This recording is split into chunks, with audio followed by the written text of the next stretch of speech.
کون سے کام ہے، میں کیا کروں کہ میں جنت میں گھر بنا سکوں. اور آپ دیکھیے کہ جنت میں تو صرف ایک کوڑا رکھنے کی جگہ دنیا اور دنیا میں جو کچھ ہے سب سے زیادہ قیمتی ہے. اگر ہمیں کوئی کہے کہ میں تمہیں ایک چھوٹی سی چیز بتاتی ہوں، اگر تم یہ کر لو تو تمہیں فلاں علاقے میں بہترین گھر مل جائے گا، تو ہم میں سے کوئی نہ ہو کہ جو وہ نہ کرے. لیکن جنت کے لیے ہم وہ چھوٹے چھوٹے عمل جو ہیں ان کو اگنور کر دیتے ہیں. تو اگر ہمیں واقعی جنت کا شوق ہے تو پھر اس کے لیے بھی محنت کرنی پڑے گی، اس کے لیے بھی کوشش کرنی پڑے گی.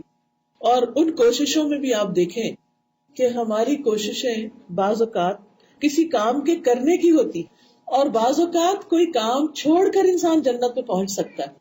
مثلا حدیث میں آتا ہے رسول اللہ صلی اللہ علیہ وسلم نے فرمایا، میں ذمہ دار ہوں جنت کے کنارے پہ محل کا، ایک پیلس کا، اس شخص کے لیے جو حق پہ رہتے ہوئے جھگڑا چھوڑ دے. بعض اوقات آپ کا ہسبینڈ کے ساتھ یا کسی بہن بھائی کے ساتھ کوئی جھگڑا چل پڑتا ہے اور معمولی سی بات ہوتی ہے اور پھر وہ ناراضگی بن جاتی ہے، پھر ایک دوسرے سے بول چال ختم ہو جاتی ہے، پھر وہ ایک دوسرے سے میل ملاقات، آنا جانا، شادی پہ بس قطع رحمی ہو جاتی، اور دونوں اپنی اپنی جگہ کیا سمجھتے ہیں، ہم حق پر، ہمارا قصور نہیں. تو ایسی صورت میں انسان کو کیا کرنا چاہیے کہ انسان چاہے یہ سمجھے کہ میں حق پر ہوں. تو آپ دیکھیے کہ زندگی میں کہیں نہ کہیں کسی نہ کسی سے جھگڑا ہو ہی جاتا ہے. ایسے میں جھگڑا، ناراضگی چھوڑ کے آپ سلام میں پہل کر لیں، بڑا مشکل ہے، اتنا آسان نہیں. لیکن جس کو یہ پتا ہو کہ اس کے بدلے جنت مل جائے گی، اس کے لیے نہیں مشکل، وہ اپنے دل پہ پتھر رکھ لے گا اور آگے بڑھ جائے گا.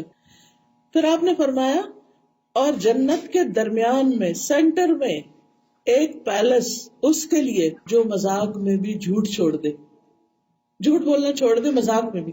کیونکہ اکثر ہم ویسے نہیں جھوٹ بولتے، لیکن کسی کو ہنسانے کے لیے، کسی کو ایسے ہی تنگ کرنے کے لیے ہم کوئی غلط بات کر دیتے ہیں، اور پھر جب وہ ناراض ہونے لگے تو ہم کہتے ہیں نو آئی واز جسٹ کڈنگ، میں تو ایسے ہی مذاق کر رہی تھی تم سے، میں سیریس نہیں تھی، it was just a joke. تو اس جوک میں بھی جھوٹ نہیں بولنا، غلط بیانی نہیں کرنی. اور پھر جنت کے اعلیٰ درجے اس کے لیے ہیں جس کا اخلاق اچھا ہو، لوگوں سے ملے تو خوش ہو کے، آگے بڑھ کے، سلام کر کے. اچھا اخلاق کیا ہے؟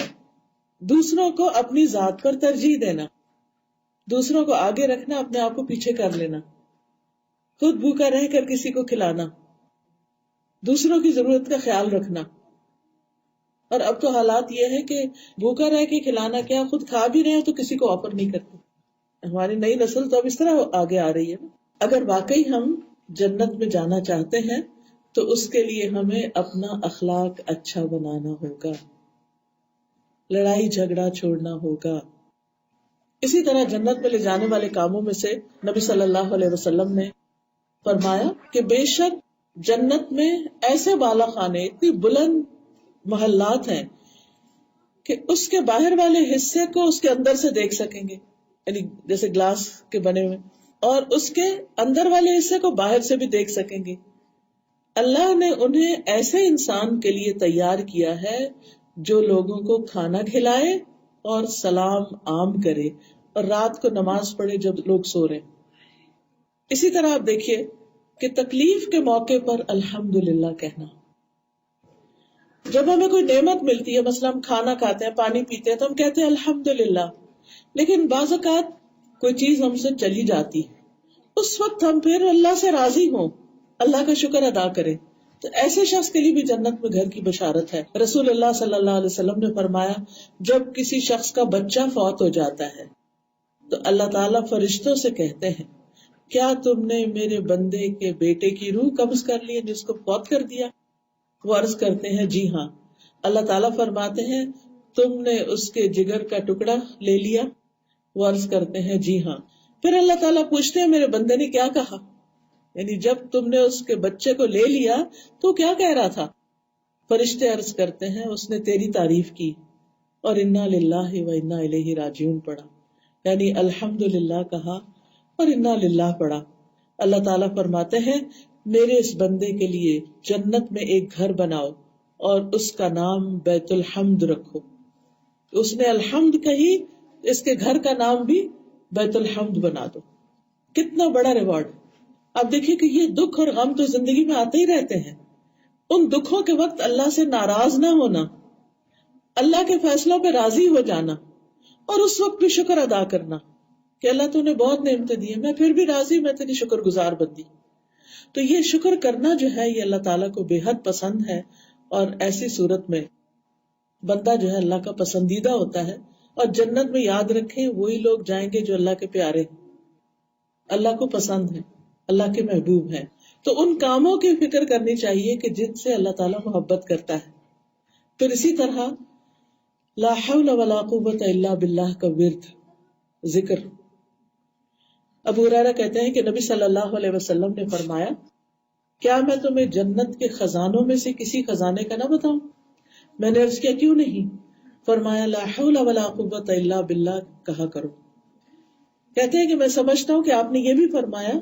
اس پر اللہ تعالیٰ فرماتا ہے میرے بندے نے سر تسلیم خم کر دیا اور خود کو میرے حوالے کر دیا. یعنی اب دیکھیں کہ اگر کوئی آپ کو بتائے کہ دنیا میں فلاں جگہ ایک خزانہ ہے اور آپ یہ پڑھو تو وہ آپ کو مل جائے گا، کیا آپ پڑھیں گے اس کو؟ جتنی دفعہ کہیں گے اتنی دفعہ پڑھ لیں گے تاکہ وہ خزانہ مل جائے ہمیں. تو اسی طرح جو شخص لا حول ولا قوت الا باللہ پڑھتا رہتا ہے اس کے غم اور رنج بھی دور ہوتے اور اسے جنت کا وہ خزانہ بھی ملتا ہے. اسی طرح جو شخص تسبیح پڑھتا ہے، مثلا سبحان اللہ الحمد للہ سبحان اللہ والحمد للہ ولا الہ الا اللہ واللہ اکبر، اور آخر میں اگر لا حول ولا قوت الا باللہ بھی پڑھ لے تو بہت اچھا، اور اگر یہاں واللہ اکبر تک بھی پڑھ لے تو یہ بھی کافی ہے. ان میں سے ہر کلمے کے عوض جنت میں درخت لگایا جاتا ہے. اور جو شخص کہتا ہے سبحان اللہ العظیم وبحمدہ، اس کے لیے جنت میں کھجور کا درخت لگایا جاتا ہے. رسول اللہ صلی اللہ علیہ وسلم نے فرمایا، جس نے سبحان اللہ والحمد للہ ولا الہ الا اللہ واللہ اکبر یہ پڑھا، اللہ تعالیٰ ان میں سے ہر کلمے کے عوض جنت میں اس کے لیے درخت لگائیں گے. اللہ تعالیٰ فرماتے ہیں قرآن مجید میں، والذین صبروا ابتغاء وجہ ربہم واقاموا الصلاة وانفقوا مما رزقناہم سرا وعلانیۃ ویدرؤون بالحسنۃ السیئۃ اولئک لہم عقبی الدار. اور وہ جنہوں نے اپنے رب کا چہرہ چاہنے کے لیے صبر کیا، نماز قائم کی، اور ہم نے انہیں جو کچھ دیا ہے اس میں سے خرچ کیا، کھلے بھی چھپے بھی، اور برائی کو نیکی کے ساتھ ہٹایا، یعنی کسی نے برا کیا تو جواب میں اچھا ہی کیا، یہی لوگ ہیں جن کے لیے اس گھر کا اچھا انجام ہے.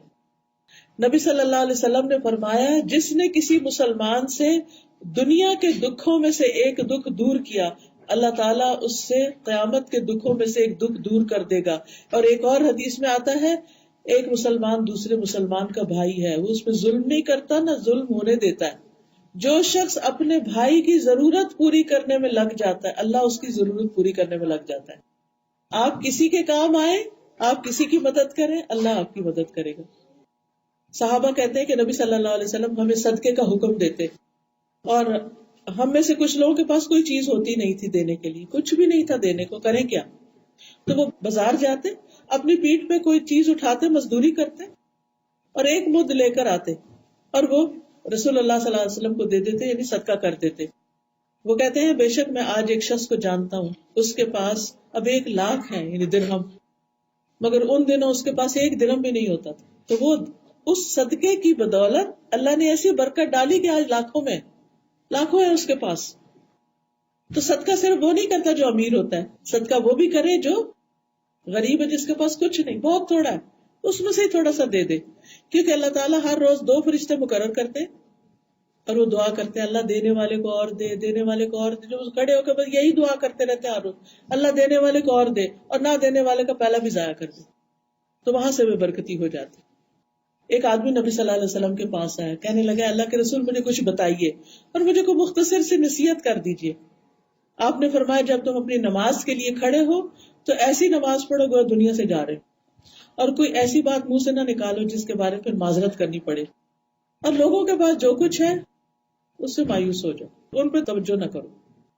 حدیث میں آتا ہے ایک آدمی نے نبی صلی اللہ علیہ وسلم کی خدمت میں عرض ہو کر کہا، اللہ کے رسول مجھے ایسا عمل بتائے جب میں کروں تو اللہ بھی مجھ سے محبت کرے، لوگ بھی مجھ سے محبت کریں.